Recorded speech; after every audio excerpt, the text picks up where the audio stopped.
Salams and welcome. Thank you for joining me in episode number 348 of the Afrikaans reading of the Holy Quran. Ons is nou besig met die Heilige Quran by Imam M.A. Baker. Auzubillahi minash shaitanir rajim. Bismillahirrahmanirrahim. In the name of Allah, most gracious, most merciful, in die naam van Allah, die barmhartige, die genadige.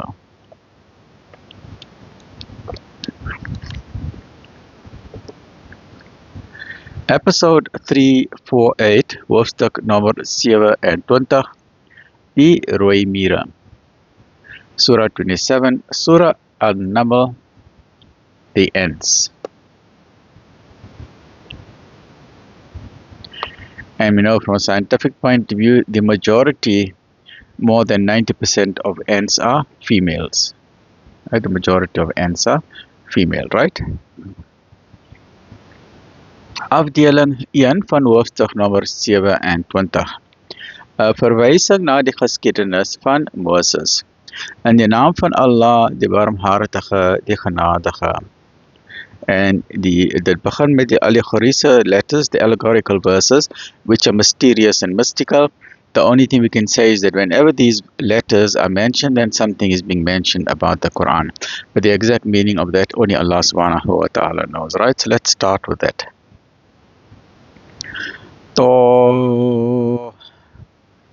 Sien. Dit is die verse van die Koran en die boek wat verduidelik 'n leiding en blye tyding vir die gelowiges, wat die gebed onderhou en die zakat betaal en van die hiernamaals seker is. Diegene wat nie aan die hiernamaals glo nie, alle dade maak ons skoonskynend en daarom dwaal hulle blindelings rond.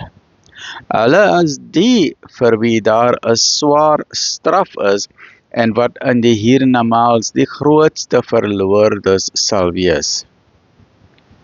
En u is voorwaar bestem om die Koran te ontvang van die allerwyse, die alleswetende. Dink aan Moses, hoe hy aan sy gesin gesê het, voorwaar, ek sien 'n vuur.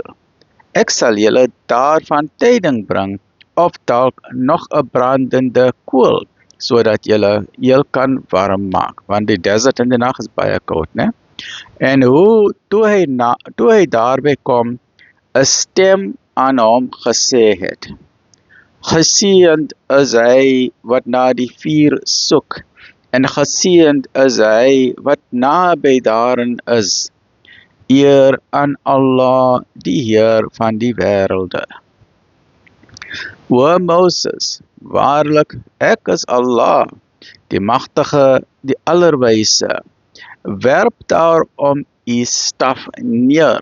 Maar toe hy sien dat dit soos 'n slang beweeg, het hy omgedraai en agteruit gegaan en nie weer teruggekeer nie. O Moses, moenie vrees nie, voorwaar die boodskappers is nie bevrees in my teenwoordigheid nie, en ook nie hy wat eers gesondig het en daarna goed doen nie. Waarlik, ek is vergewensgesind, genadevol. Steek u hand in u boesem, en dit sal sonder enige skade deurskynend te voorskyn kom as een van die 9 tekens vir Farao en sy volk. Gewis, hulle is 'n sondige volk. Maar toe ons duidelike tekens tot hulle gekom het, het hulle gesê, dit is waarlik towerkuns, en hulle het dit teen onregte en met hoogmoed verwerp, terwyl hulle siele van die waarheid daarvan oortuig was. Kyk dan hoe was die einde van die booswigte. 349, episode number 27, Alhamdulillah Rabbil Alameen.